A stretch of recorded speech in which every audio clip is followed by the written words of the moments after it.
Welcome to Focus on the Fun Stuff, the podcast for business owners who want to build a business that they actually love. I'm your host, Emma Mills, seven-figure founder of MyPA, the UK's leading virtual PA support agency. And since 2008, MyPA has helped thousands of business owners to buy back their time, get out of the weeds, and focus on what matters most. And every week on the podcast, I'm sharing my own journey live as it happens and interviewing other business owners who've been exactly where you are now. And we're sharing practical tactics and real strategies to help you build a business that works for you, not the other way around. Freddie Pullen, welcome to Focus on the Fun Stuff. Thank you so much for having me. Thank you for coming. Thank you for travelling from Bournemouth this morning to get to Manchester. 6 hours in the car, yeah. It shows the power of podcasts. Well worth the trip out. We've had a great time already. Today, I feel like we're going to talk about authentic marketing. We're going to talk about LinkedIn, growing your own podcast, going on other people's podcasts. We actually haven't talked about these topics before and Focus on the Fun Stuff, so I'm excited for it today. But also as part of that, I want to unpack a little bit. I feel like you and Antonia have done a lot in the past 4 years. So you're relatively new to entrepreneurship. Absolutely. That's right, isn't it? But for sure, I feel like you've squeezed in what a lot of people do in 10 years in the ups and downs, pivoting. And so I would just like to start the podcast just kind of putting everybody in the picture of why you started a business 4 years ago. Yeah, of course. I mean, I grew up in deepest, darkest southwest England. So I didn't know what an entrepreneur was. I was the first in my family to go to uni, did a business degree because I had no idea what to do. So the most generic degree you can do. But I really knew that I needed to do a bit more. Okay. Like I'm never just going to go anywhere just from getting a job or whatever. So did a little bit of traveling here and there, stayed on, did a master's in economics, and then went straight into corporate job one as a performance analyst for a massive pub company. Amazing free beer vouchers as a 21-year-old. Really? Yeah, insane. And then I was around I was probably 21, 22. The next age group up was in their 50s. So I started dressing like a 50-year-old. You know, I was wearing just like old shirts, and I was aging too quickly. And I realised that in the small town that I was in, whilst it was a big company, it was overstretched. Yeah. It wasn't where I should be. So I applied for a different job at a company called Future, which is the world's largest digital publisher. So they do billions and billions a year. It's all organic marketing through storytelling, a lot of SEO, a lot of loyalty, brand loyalty, massive company. And so I ended up working there as a product manager under a guy who was 31.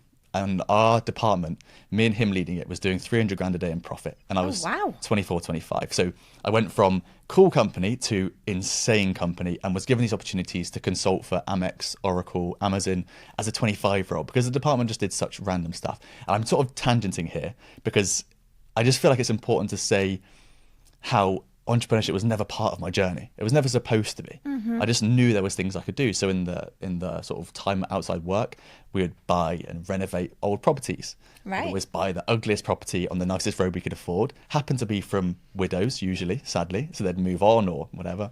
Buy a horrible old house and we'd renovate it in our spare time just to try and add some more revenue to our lives. Nice. And so all of this was sort of culminating to reading a few entrepreneur books. You know, I was getting a little bit into mindset. What were you starting to read in the early days? Dan Priestley. Oh, really? Definitely okay. Dan Priestley, yeah. 4-Hour Work Week, How to Win Friends, Influence People. That kind of stuff where it was just kind of almost fluffy. It doesn't tell you the exact thing to do, but it's giving you that inspiration. It's getting your mindset in the right place, Definitely. Isn't it? Yeah. Yeah, and so it's 2022, May the 12th, and we had a car crash. I wasn't driving. Antonia was driving, who's now my wife, was driving from our house that we just finished renovating to her dad's house about 4 miles away. I was going to sign to be a trustee for her brother's new charity. And we pulled out of the junction and a car came around the corner, wrong side of the road, on his phone and hit us head on. And we flipped and rolled and landed upside down in a ditch. So completely dark, V-shaped ditch, smoke, screaming, ringing in your ears, blood, horrible. I dragged Antonia out and luckily we had no lasting injuries. I've still got a bit of a bad back 4 years on, but nothing that's completely changed our life. Yeah. But the thing that did change was our mindset. Mm. So we had 2 weeks off work. Both the companies we worked for were amazing. They were letting us have time off to do physio and whatever to help us sleep. And in that time we decided that actually we were on a trajectory we never put ourselves on. We wanted to do something different. We wanted to explore. We were 27 at the time. And so within 2 months, we'd quit our jobs, sold the house, and bought a one-way ticket to Dubai. We decided to go and start a business there. We had no money, no network, no audience, but we just had that confidence, maybe a bit of overconfidence that we could do something. So that's where we started. And was the trigger for that like kind of mortality motivation? Because I think everybody knows like life doesn't go on forever and life is short, but I feel like people say it, but they don't actually connect with it, that life really is short. Like most people, Joe, my partner, is very connected to it. His brother passed away when he was young, but Joe will always say, like, people live their lives like they're going to last forever, and I don't understand it. Like, you have to make the most of it now. And do you think that's what that was with the car crash, that you were like, gosh, it can be so what was the, Definitely. you know what I mean? Like, Yeah. were you just having conversations around that? Or Yeah, so there was two things, there's two elements to it. So I have a great uncle who had done really well in business in London, was about 65, was playing tennis, played every single day. One day, dropped dead of a heart attack on the court. Wow. Bang, gone. I also was very ill as a young boy, around 5 or 6 years old, 30% chance of survival, so really quite poorly. But as you go through that bullying of being a young boy and you're a bit different because you missed a bit of school and you couldn't go on the trips because you were recovering, whatever, you then forget that because you want to be normal so badly. Normal, this is just, you can just be ill and come back from it, that's absolutely fine. But you want to be normal. And so you forget what happened to you, or you put it to the back of your mind. And so my family and my parents and everyone and my friends made me come back strong and like I'm a fit young lad and I'm fine. But then when that car crash happened, I had those two things in my mind, that someone that was quite close to me has just died out of nowhere, having had everything he ever dreamed of. And also I had this reminder when I was less than 10 of how fickle life is. And so I think those two things were the trigger to us going, actually, you know, we've got everything. We've got our health, we've got our youth. We back ourselves with the experience we've got to make money. Let's just go. What's the worst that's going to happen? yeah. And were you enjoying your roles at the time? I love my job, both of us. Really? Yeah. Antonia was an award-winning interior designer, so she's working on £1 million projects across the UK, traveling, doing really cool stuff. And my job was, I absolutely loved it. My boss came to my wedding recently, and I left the job 4 years ago. He was that inspirational to me in the trajectory we're on, that he came. I absolutely loved that job. It was awesome. Wow. But you just, because a lot of people look at that and go, wow, that sounded all amazing anyway, but you just felt like there was this next level, something else to explore. Yeah, exactly. And I was 27 when I left, and we were headhunted as we left for 6-figure jobs from this company. So we could have stayed and had a really comfortable life. They also said that they would pay us if we wanted to take the job to Dubai. So we could do either. And we still were like, actually, you know what? Let's just do our own thing. Because I'd rather have, I think a lot of people want money, and I think in reality we all need peace and freedom. That's what we're looking for. Totally agree. So invariably then you choose to make things a little harder for yourself then, because you go, we don't need the guaranteed 6 figures. Yeah. We're going to go and do this ourselves. Yeah. And you chose to move to Dubai. Also, why Dubai at the time? So we'd been there on holiday once before, but we had really an option because we had friends and family in Copenhagen, and we had friends and family, we had one family member in Dubai. So whilst we didn't have a network, we did know one person who was there who was happy in both areas. So we really looked at this in like a really logical way. One's got a 9-month winter and 70% tax. One's basically the opposite. Zero tax and a 9-month summer. Yeah. And we just looked at it like that. In retrospect, perhaps it wasn't, we should have looked at other places, but in that time where we wanted to make a really, really quick move, it was a great place. And it's a frontier city. Yeah. You know, it helped us a lot because of the people we were around. So I'm a big believer in your environment dictating your performance. And going there, we were around people who were just pushing as hard as we could. And so whilst that's not the way that I live my life now, it is certainly an accelerator into business that I'm super thankful for. I love that.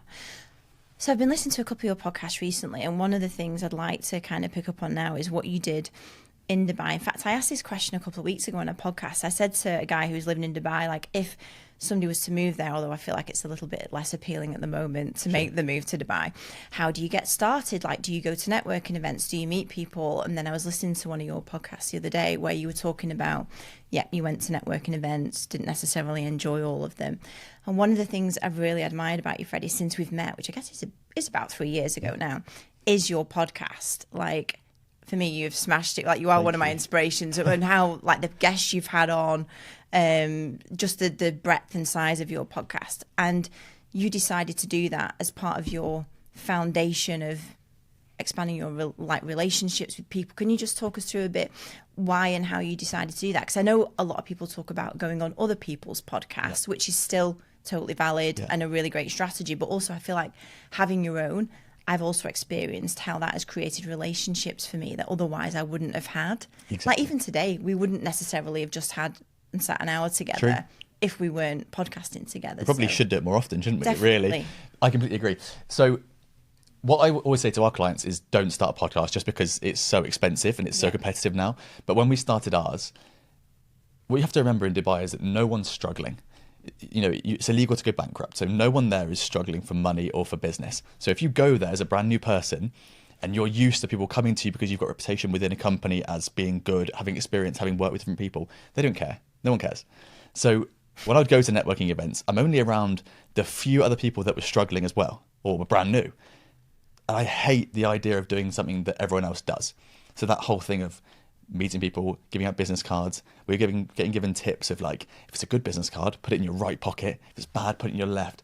I was coming home, going to bed, almost in the same shirt, getting up at 6 and going to networking in the morning. And after about 2 or 3 months, I was like, I have made no sales from this and I'm wasting all my time. It's also pretty unenjoyable. Rubbish, time, isn't it? Yeah, and I've built nothing for the long term. Yeah. There's nothing that's stacked up. So I was like, well, if I start a podcast, surely I will have something at least that stands the test of time. Yeah. And so I started it with a $30 lapel mic on my kitchen table with a couple of friends in Dubai. And I think I recorded 8 and I managed to get hold of some really cool people to start with just who were in groups saying, I'm looking to go on some podcasts. And I was like, okay, well, do you want to come on mine? Like, I've got this other person who said yes, sort of saying, this person says yes, if this person will say yes kind of thing, trying to work it all out. And I launched it on the 23rd of December, 2022. And it went to #1 in 9 countries on that day of release. Amazing. I had some amazing first guests though, like Jason Greystone and Marianne Page, one of my first, who's led McDonald's for 27 years in Europe. They were incredible people, and we did a really good launch strategy. And that then got me invited on so many podcasts. So it became a self-fulfilling prophecy because I'd gone from no media exposure at all to I've got a podcast with these people on. I've also been featured on these podcasts.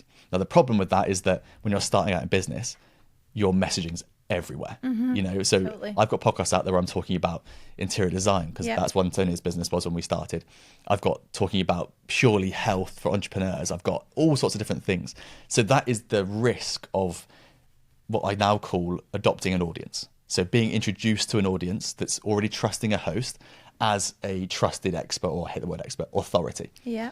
Early on, that's a risk because obviously you're super mixed in what you're doing. Finding your way through. Exactly. So that's why I was like, I'm going to stick to it. I'm going to keep going. Just keep meeting people and networking and trying to help different people. But it became all online. I didn't have to meet people. I just say, you know, this person knows this person. Could I have this person on as a guest? If I have these 3 people on, can I have access to that person? And I just got really, really dedicated to what makes a really good podcast episode. And not all of our episodes are brilliant. You know, I'm not saying that we're great at it, but what I'm saying is that I think there's value in every single episode that we've put out because there are ones that we haven't put out. We've had to have that awkward conversation of that's not going to go out. But I love it. I love the storytelling side. I love the positioning side. I love that there is a definite reason that you're both there. And I've said this to you before when we're having coffee, right? I've had 2 billionaires on and over 100 millionaires. And it's so obvious from the moment someone walks in if it's going to be a good show, regardless of their social media following, of their money, of their book. It doesn't matter. It's their energy, and it's if they understand what they're there for. Yeah. So I started it completely as a novice, but understanding that from my previous job, building loyalty and trust and being authentic was going to be a key at some point. Yeah. So I'm just interested in what you said there, and you said you don't necessarily recommend clients that they start their own podcast now. Is that just from a cost perspective? Or like if a business is more established, would you still, is it just kind of, I definitely wouldn't recommend it at all? Or where are you kind of at with? I wouldn't say I don't recommend it. I think if you've already started one, brilliant, keep going, keep the cadence up. If you haven't started one, you don't need to. I mean, you know, the organization's hard. It's expensive. Someone can come on and you've booked out your studio and then they are terrible. They're not in the mood or they can't add value. That can be really frustrating. But the behind the scenes value is massive. Yeah. Because the network and podcasting is pretty small, especially in the UK. You probably know a lot of hosts who are going over that 20 episode mark. You probably know a lot of the guests. Like we all share guests, really, totally. which is awesome. But if you just want to go out and really drive some sales for your business, you can go on podcasts, 1 or 2 a month, and I can guarantee you sales from it. Yeah. That's why we do podcasts, because you can guarantee from every episode I go on, we will make sales on the back end. And you haven't even got to push it. It just works because it's authentic, it's honest. It's a good way to grow your business without having to stand there and dance on TikTok. I do get that totally. And I think we both love it. I think you love it as well, being a podcast host. And like, if I could do this as my full-time job, I would. So I think like if you are going to love doing it, and do you know what I mean, spending your time in it, then I would highly recommend starting one. But if you're just doing it because you think this is what I have to do, then I totally agree. Go on. And I would also say, like, if you're going to start your own podcast, just try and think of something different. Yeah. Like focus on the fun stuff is a great idea, because you could have so many entrepreneurs on and talk about the fun stuff they love if you wanted to, which is what you obviously do. So many people just start a podcast, probably because of COVID, and they just interview people. And I just think that's done. You look at the decline in Diary of a CEO, really. Like the viewership is going up, but the retention's going down. Because he jumps across so many different areas. Now, the breadth of things they're talking about. People, it's no longer Diary of a CEO, is it? Exactly. So similarly to someone like Simon Squibb. So he, on the front end, just needs views, because then on the back end, they can monetize from sponsorships, from consulting, from having his team grow. That's the model. Whereas if you're a business owner starting a podcast and you just want to run an ad in the middle of it and do a direct to your business, you've got to be really careful. Because if you do a podcast that's every week on a canal boat in the centre of a city, I don't know if Manchester has canal boats. Does that have a canal? Yes, it does. Okay, there we go. Imagine if the podcast was there on the back of the canal boat and you think this is going to stand out, I'm going to get loads of views. But how do you then link that to your business? Yeah. I think that element can be quite difficult. So you've got to balance it with what you want to actually build. Totally. What you're optimizing for, really. Yeah. So how would you, if somebody's listening to this and they haven't been on a podcast before, but they're like, well, I do know what I stand for, what I want to talk about. I like, how have you approached getting onto other people's, aside from obviously having your own? And I know that's very helpful, but how would you approach like somebody getting onto other people's podcasts to start that in motion? So if you're first starting to look to go on podcasts and you haven't been on any before, or you have, but you've never had something go really, really well. Some people go on and they are just incredible. Their charisma's massive and the host goes, I'm going to hand you over to tons of different people because you're fantastic. If that hasn't happened, I would just think about, you don't need to go on massive shows. The amount of people that come to us and go, I'll give you 30 grand if you can get us on Diary of a CEO. And I'm like, okay, A, I can't do that. And B, you will waste your money.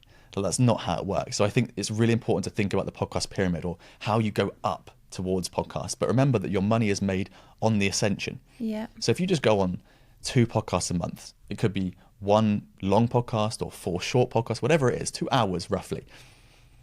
You can approach so many people. If you go on Listen Notes or, Raphonic, just look at the podcast and make sure it's real. So by that, I mean more than 20 episodes.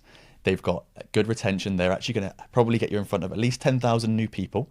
And that can be across all the socials. So it hasn't got to be just listeners. Right. It can be across video. Oh, interesting. That is really worth going on. What would you pay in ads, your CPM, to get in front of 10,000 people, especially if it's a podcast with a reputable host? I would look at that. That's quite an easy way to go and start.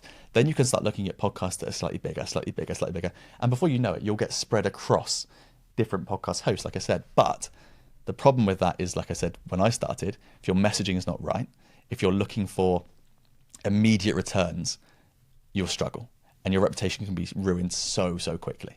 So I think start small, even if you've got a massive ego, or if you've got a massive business, start small.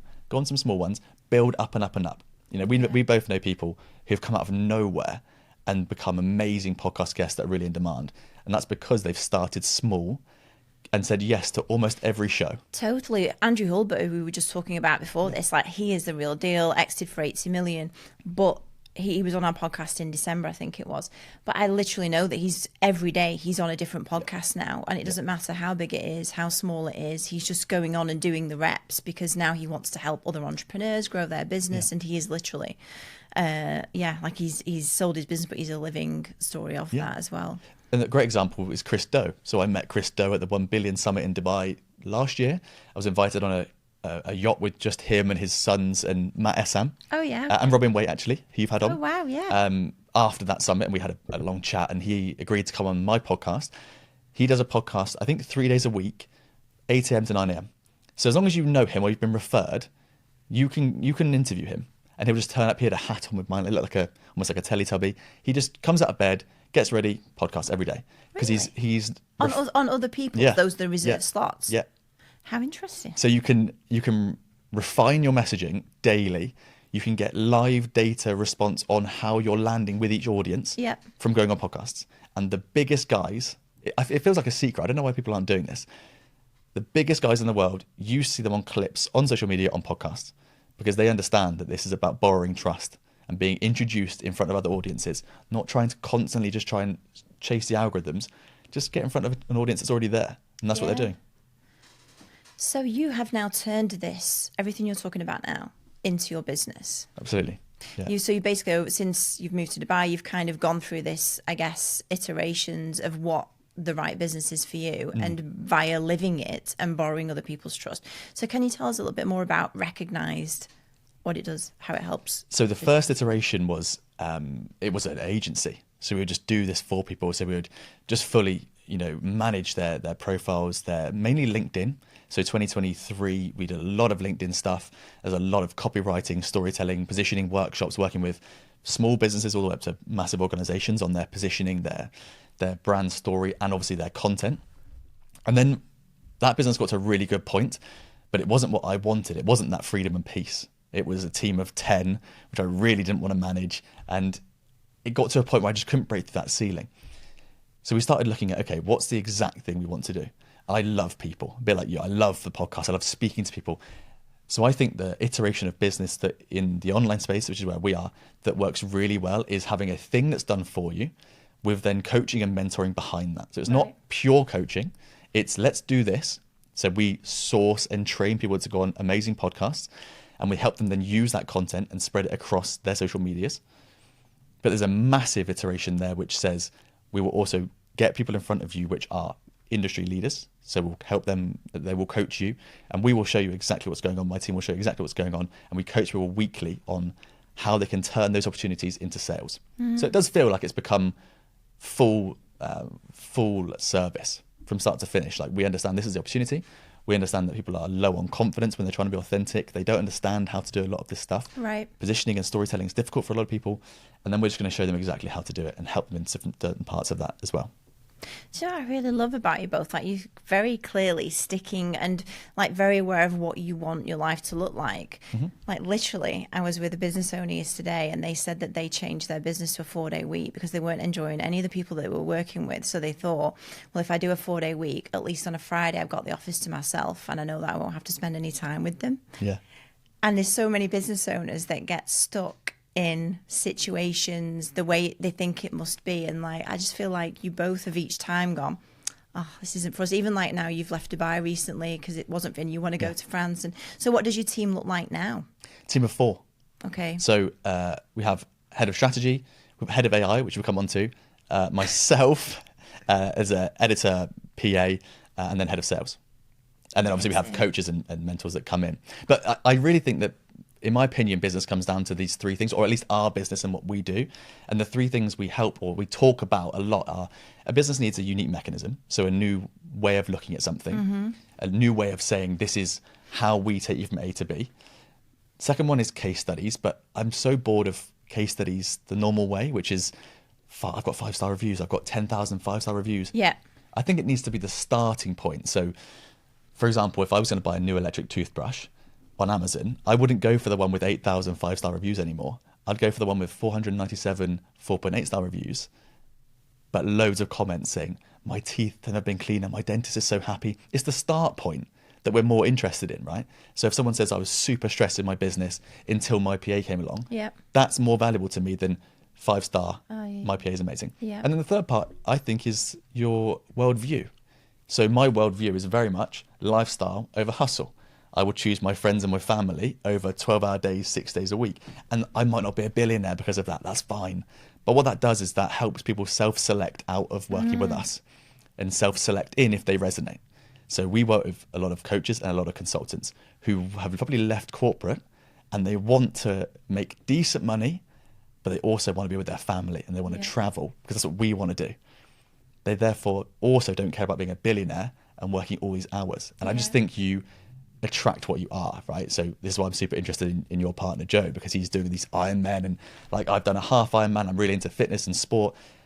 And therefore, a lot of our clients who come in or prospects are also interested into sport and travel and lifestyle. So I think hopefully it comes through that we genuinely left our jobs to build a better lifestyle, got money from the business, but lost the lifestyle and then pivoted back to, okay, let's try again. Super, super specific towards what we actually want first. So it's the business is around our lifestyle. I love that. It's so, because you are definitely living the authentic methodology here, because we were talking about this just before the podcast. There are so many people online that are not authentic. What they're selling is not the same as what they're living behind the scenes. I think it's awesome.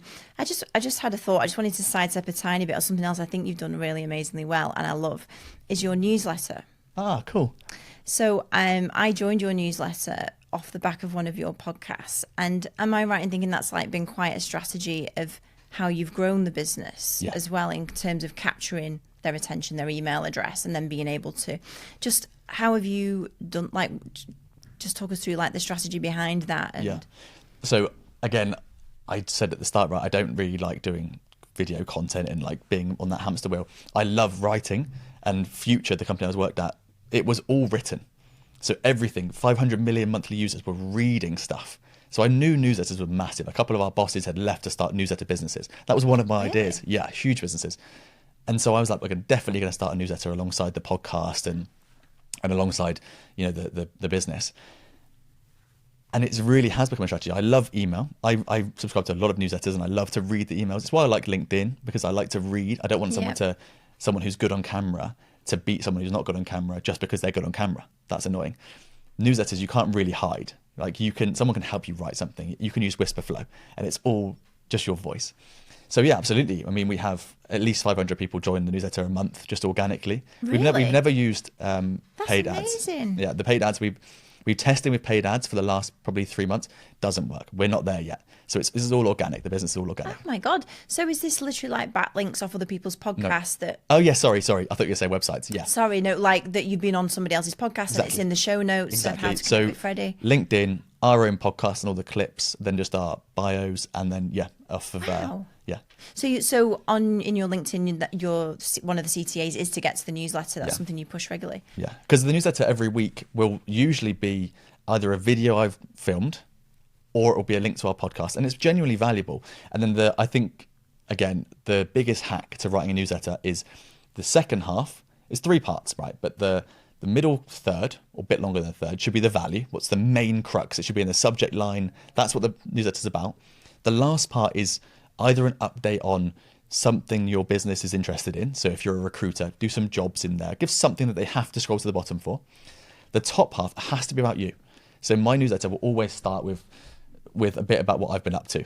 I might be moaning that I've had a cold. I might be moaning that our French visas are taking ages. It might be that my dog Olsen has got a limp. It might be that I've been... always moaning though at the beginning, is it? Yeah, no. It could be. Imagine. I'm just known for moaning. It could be that moaning stories. It could be I've been on holiday. It could be I've quite often I've been with a founder over the weekend. Like this weekend's one going out on Sunday. I wrote yesterday, and it's about being with my mentor last weekend and the struggles that he's facing whilst he scales his team to 500,000 a month completely online. Wow. But even he has problems, so it's about those problems. And I think if you can be authentic in the front, people will come and stay for the value. And so we have a high open rate. We have a really good click-through rate. I know if I put a CTA in there for someone to buy something or subscribe, we'll get sales from it. Really? Yeah. And can I ask, how often do you go, oh, this week we're going to sell something? Do you have like a cadence of going every 3 weeks, every 4 weeks? A bit longer. So probably we usually work a 41-day cycle. So 41 days is how long you should leave, in my opinion, from experience of what we've been doing, leave someone alone before you ask again. So the same way as if you follow it with a lead and they say, I'm not ready now, cool, leave it 41 days. The team know 41 days, come back, see what they think. It's for a long time. 41 days in business is a huge amount of time. Yeah. And it's the same when someone's reading a newsletter. We just do it weekly. I've tried it twice a week, doesn't work. The newsletter as in issuing it twice a week? Once a week on a Sunday, perfect amount. Bit of video in there usually, bit personal, and then adding value as much as we can, and then that's it. How amazing. I love newsletters. I think they're so interesting, and so many people are so bad at newsletters. I think I think podcasts and newsletters are such an untapped opportunity, because people are so bad. They just see it as, I'm going to market in my newsletter, and it's like, it's probably not what we're here for. Totally. And because newsletters I feel like they are blowing up again, and so I've got a Beehive subscription. Nice, and I am not as consistent as I should be. Are you on Beehive as well? Beehive, yeah. What's your thoughts on Substack? I think it's... Would you migrate? Because I feel like there's it's almost becoming like a social media platform in itself on Substack. Yeah, I think it's one of those things. I have looked at migrating. I'm not there yet that I see the massive upside. Yeah. I'm quite loyal to Beehive just because it's from the guys that grew Morning Brew, right? And they sold it for hundreds of millions. So I think it is such a good platform. We've tried with the integrated ads as well. So people will pay you to put your stuff in there. But we have the scroll depth decreases. So I'd rather just advertise our own stuff every month or so than try and get an extra 30, 40, 50 quid. It doesn't make sense to me. From Whisperflow or whatever. Exactly. HubSpot, yeah. So, no, I'm not too interested in moving across yet. Maybe in the future, for sure. You were just talking about your team before, and you said you've got a head of AI. Yeah. So can we talk about that? Because also we had like a pre-podcast conversation, and we were talking about the AI hype. I've been very open with my audience. Like I went down the spiral of that, thinking we were all doomed. Back out of that now, and I've realised that actually I don't think that much has changed. It's a distraction, and also I do think it's the most amazing opportunity now for people that are authentic, nice people, good at what they do, love connection with people. I think they're the ones that are going to fly now, as opposed to the ones who are building agents and wasting a lot of time in the evening. Completely agree. But you have got a head of AI then. Yeah. Although she would hate if I called her that anymore. Okay. She's been that for about 18 months, and she would rather be head of strategy, because her job to start with was, okay, you're going to bring us new tools every week that we're going to test and try and see if they are going to benefit the business. So she has to do full-on A/B tests, come with a hypothesis. This is what's going to happen. This is what we're going to track. She did that for about 8 months, and she tested so many things, and we had so much money spent on subscriptions, and it just hardly moves the needle. I really do believe, I agree with you. I think AI is a massive distraction for most business owners, not all. Yeah. I think a lot of people who are making money are the ones selling you on scaremongering AI. And I think actually, if you have a decent subscription to someone who knows what they're talking about, there's loads of newsletters on AI, they will tell you if it's good or not. And the reason that newsletters are great is because if that's not valuable, you'll unsubscribe, and they've lost you forever. So you just get the information from there. And then I'm also really dubious of things like Granola or Whisperflow that are spending massive amounts of money on ads. They're all over Diary of a CEO at the moment. I think Ali Abdaal is sponsoring them, or is promoting them. So I just think you've got to be so careful with where you spend your time. Most people are better off spending all of their time and attention on their own business and the growth and marketing side and the sales side, rather than trying to look at which AI thing is going to help you make this tiny adaptation. I totally agree. The amount of clients that have come to us saying, I put Fixer in my inbox. I bet. And now my inbox is buggered. Like, I don't know where anything is. I've tried to remove it, and it's deleted a load of things. I haven't. Yeah, of course, I'm not, like, I'm sure there are people that are loving it, but we've had a lot of clients come to us that go, I feel like in a worse position now. I thought it, because actually it just does a little bit of the legwork. It's not getting you out of your inbox, which is where people really want to be. And the thing is, we're not stupid, right? We understand that it will get there in like 10 years' time. We'll have robots that will do everything for us. I get that, but you're right. I think humanity is scarce right now. People want community, they want connection, and I think that is the opportunity. Totally. I think for most of us, unless you're going to fully pivot your business to be AI, and people are going to make a lot of money from it, and they are making money now. But unless you're going to move your entire business across, I don't think it's worth doing. I mean, a lot of people are using it for their newsletters and for LinkedIn posts, and LinkedIn's gone from 5 or 10 million actively posting a week to 100 million plus with 1 billion users. Would you say that the quality of thought leadership on there has improved? I don't think so. I don't think so at all. Post looks the same, doesn't it? Exactly. Because it's AI. It's like a bit, then 3 bullet points, then exactly. Here's the truth, or here's the thing nobody, oh my God, everybody's looks the same. And you're right, people are pumping it out. And I'm like, I don't go on LinkedIn very often, but there's no engagement on it. No. And I think one of the benefits of running the podcast is that you, like you said, you meet so many people. And because I've met so many people who have made a lot of money and therefore made a lot of mistakes, they can cut straight through the bullshit. They can see, right? They understand. They are telling you where you should probably be looking, because they're walking into the studio with normal jeans, a t-shirt and a Casio and $1 billion sat in the bank. And that's the kind of person that I'm interested in. And they're the ones who are saying one of the best skills you can get in business is just read between the lines. If everyone's pushing you towards something, if everyone's writing content with AI and they're saying, I've saved 11 hours a week, go the other way. It's a bit like in the consulting space at the minute, everyone's gone for that group program, right? In the past. Yeah. A massive opportunity now is one-on-ones, one-to-one unscalable consulting, because people want that connection. So when everyone goes right, you go left. And I think that's where our business has done quite well and our podcast has done quite well, because we haven't followed like the whole diary CEO, let's do amazing trailers, let's go the other way, or let's try and do a newsletter and add value there. And I'm a big believer in don't follow the crowd, because they're probably going to fall off a cliff at some point and you're going to just go with them. I love that. So one of my questions was going to be about AI in content. So do you, I guess with a lot of business owners, I'm just thinking about the people listening to this podcast, they know they should be either posting on LinkedIn or they know they should be, I don't know, sending out a newsletter. And they're also like, well, then I have to, pull out another 4 hours in the week to write. Or is there any tool or hack or anything where you're like, actually, this is saving time, it is helping us repurpose some content? Or is it actually, do you know what, you just need to get your voice down on paper and post it? Yeah, so I think getting your voice down on paper and post it is a great start. Remember that we need to be authentic, so we need to give pieces of our life away, but only 2 or 3. So if people follow me, they'll know that I love to travel, I love fitness. I've got a wife called Antonia and a fox red Labrador called Olsen, and we're moving to the south of France. You think you know me.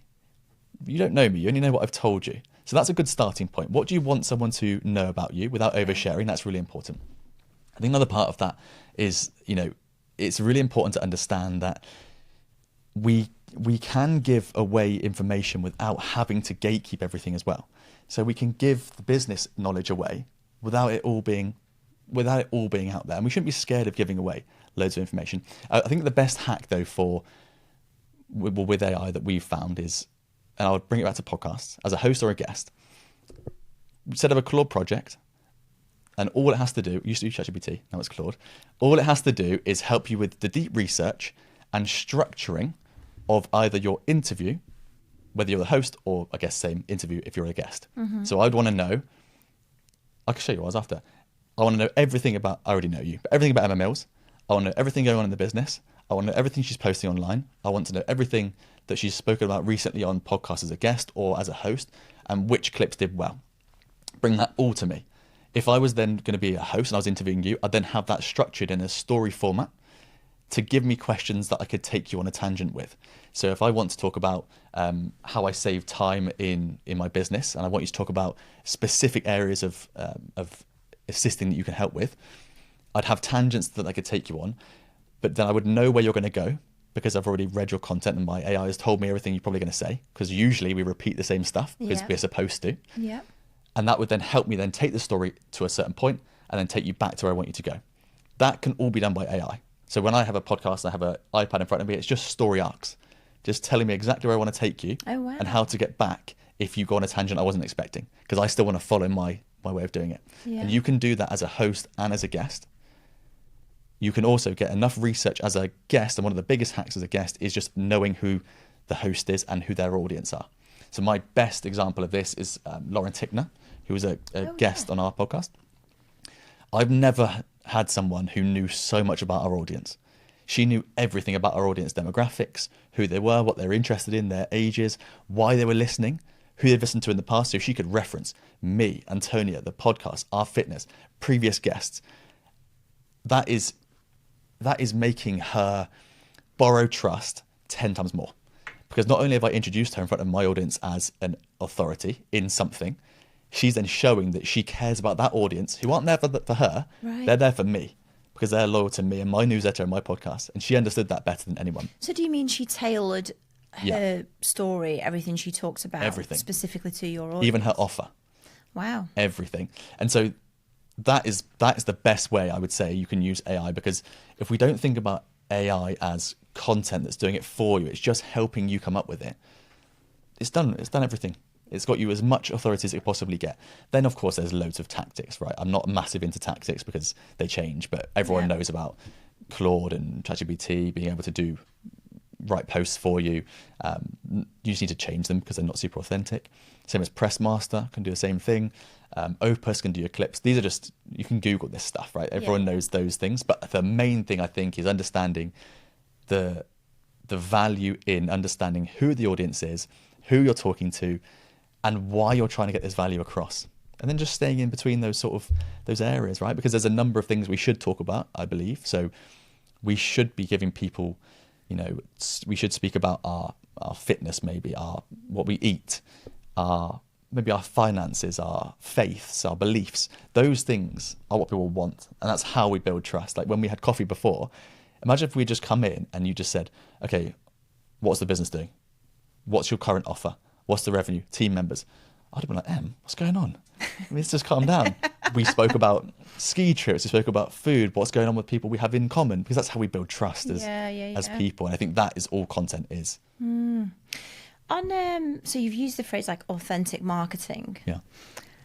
I feel like it's obvious to us what that means, and it's giving part of yourself. Like you talked about that you want to move to the south of France, and I talk about Ralph and Joe and Ironman that we're renovating a house. But I think to a lot of people, it's not obvious still. And again, I was in a room yesterday, and there's quite a few people in the room that know they should be doing more content. And I was talking to them about somebody else. Do you know Rachel Harris? No. She's my new fangirl. Crispin knows I talk about her. She's smashing it in the accountancy world. Cool. She's done a really amazing job of, who she is, what she stands for. I know that she's trying for a baby. I know, I feel like I know her, and I've only been following her for a couple of weeks now. I've already bought an online course off her. That's how quick, I'm like, I like what this girl stands for. But I think to a lot of business owners, if you don't naturally feel confident with writing or recording or video, that people don't get that you want to attract the tribe that will like you. So yesterday in the room, people will go, oh, well, I'm not young and pretty, or I'm not as funny as Nigel, or I'm not. My question is, how would you advise someone listening to this to go, well, I don't know what my story is, or how to get it out, or what should I be like? Is there a kind of a bit of an iterative process you'd go, well, just go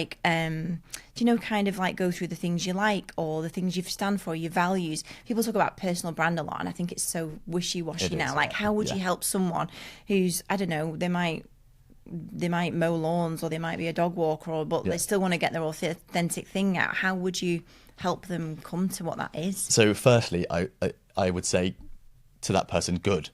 It is good that you feel like that, because that is your personality straight away. Some people are just immediately happy to be confident. This is what I stand for. This is what I do.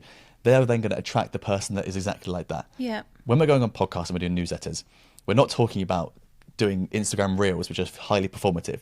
We're talking about trying to genuinely be real. So if you try and follow the trends, you're going to get caught out so quickly. Yeah. Because there's no way we could sit here for an hour if one of us was faking this, right? It just wouldn't work. So the first thing is, good. I'm glad that you're feeling like this. Let's find some things that you like.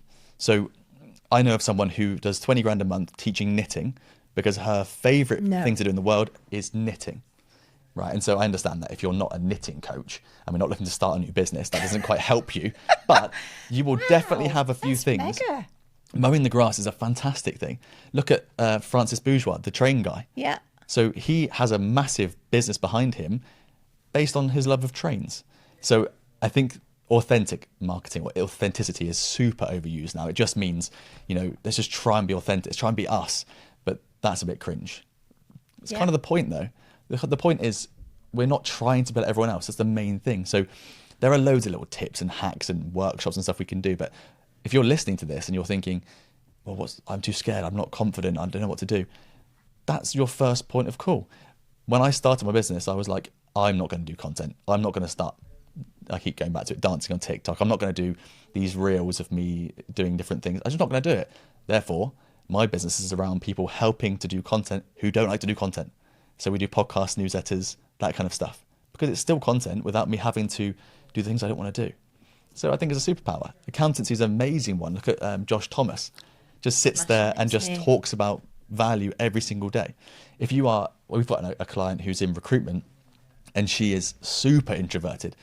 She just talks about recruitment, but in a different way. She's like, this is who I am. I'm going to attract the crowd of people who are probably slightly more reserved. She recruits for science roles who tend to be slightly more introverted, slightly quieter, slightly more reserved. Perfect. I think that is your superpower. If you're struggling, good.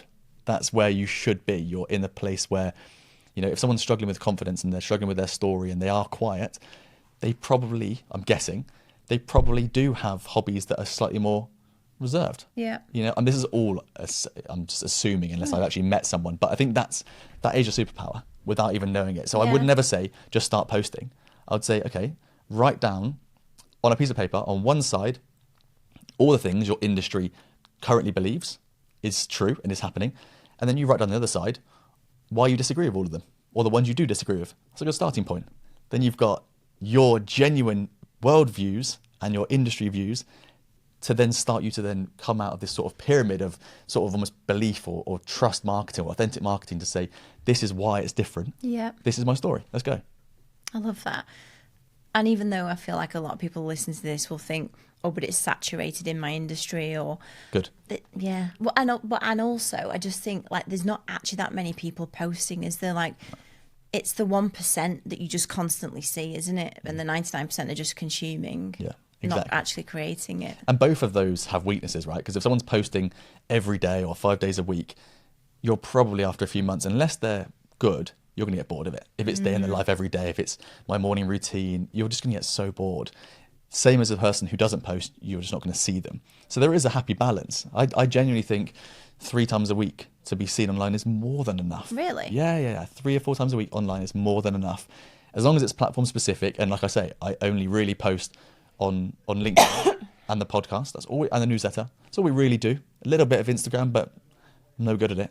It's just these little areas that are enough for someone to go, I like you, I like what you stand for, I need help. And in terms of picking a platform, is there always one, like, is it dependent on which the person feels most comfortable with? Or is there one that you would suggest? I was listening to one of your podcasts with Matt, actually, and you were talking about the opportunity in LinkedIn. That actually, again, the very small portion of people post. Like, would you always kind of go to that? How would you help someone guide with that? I think the opportunity is massive on LinkedIn still. I think you can do very, very well on LinkedIn because the content, like we said, it was very empty. Then it got very saturated, but everyone's gone to AI. The good thing about that, in the same way as a market being saturated with businesses that do the same thing, it means it's very easy to stand out. Yeah. Like we have lots of clients that I love working with boring businesses. So we've got, tax, we've got sustainability consultants, we've got IT consultants, energy consultants, because they're like, oh, it's really hard to stand out. And we're like, perfect. You have to do one thing differently and you are the shining light. So it's the same on LinkedIn. You can just do 1 or 2 things differently and you become the go-to person. LinkedIn's changing super quickly now. So like Instagram changes the algorithm every day, LinkedIn's getting there. Oh, really? It's really, really moving quickly. So people are panicking that their impressions drop or their sales are dropping off. It's just because you think LinkedIn is how it used to be, which is the same for a year or 2 at a time. It just changes more often now, which is why I would always say do podcasts first, because podcast is giving you the live data, live feedback. You can change your messaging all the time. You've then got written content. You've got a new audience that you're getting in front of, and you've got video content. Yeah. And then anything that does well from this show, for example, I've got as clips, I've got as long form, I've got as written content that we can then use carousels and stuff. I can also iterate on anything I've said that's done well, because I can see live that your audience liked it. It's perfect. It's the best way to hone in on what you actually want to achieve. We don't have much time left. I can't believe how quickly that's just gone. I just wanted to pick up on one phrase that I've seen you use so much recently, and it's this bistro table idea. Yeah. Can you just It's on my arm now. I think it's, oh my God. You can't see this on the camera, but there is literally a little bistro table with 2 chairs on the back of Freddie's arm. So can you just chat us through that concept? Because I just think it's so simple. I get it instantly when I read about it in your newsletter, and it might just spark something for somebody else to go, I love that, and just get their own version of it. Yeah, so I love the idea of what I've phrased as the digital bistro table. So my favorite thing to do in the world is sit in somewhere in the south of France or Italy in a plaza. You sit at a little bistro table, maybe it's wood, maybe it's metal. You know, the ones where you've got a little espresso in a plaza, and maybe you've got a paper, or you're with friends or family and you're watching the world go by. Pastry. Oh, it's perfect. You can literally see it, can't you? The pigeons, whatever it is. The point is that when you're sat there, it feels like you could introduce someone could come and sit with you, and you could teach them a lot about your life in a very relaxed and authentic and lovely way. And that's my happy place. I love to do that. I rate bistro tables on my phone in my notes app based on where I've been, whether they're in Copenhagen, the US, France, Dubai. Like, I will tell you where the best coffee and place to sit and people watch is. But imagine if you could do that online. Imagine if someone could sit with you and spend time with you in a way that they feel is super opening, super, you've opened up your life to them. Mm-hmm. So when they get on a call with you, or they look at working with your team, they ask you a question. So usually, if I get on a sales call, or Nick, our sales manager, gets on a sales call, they will say, is Freddie in France yet? Or where is he at the minute? And I'm like, that is literally what I'm trying to achieve, personified. Because they already know something that I want them to know about me. Without them knowing everything that's gone on in my life, just enough. They just know my worldviews. They just know what I stand for. And I think if we can all just create a little bistro table digitally, where we invite people in, that's all we need in our businesses. Oh my God, I love that. Freddie, where can people find you? So you can find us on LinkedIn, I guess, the website recognised, and then the podcast, which is called The Healthy Entrepreneur. The Healthy Entrepreneur podcast. It's been an absolute pleasure, Freddie. I feel like there's so much value in that, and also so much value for me. I need to re-listen. So I feel like me and Crispin have got a little plan of attack after this episode as well. So thank you so much for today. Thank you for having me. Thank you for showing me Manchester. Awesome. I'll be back.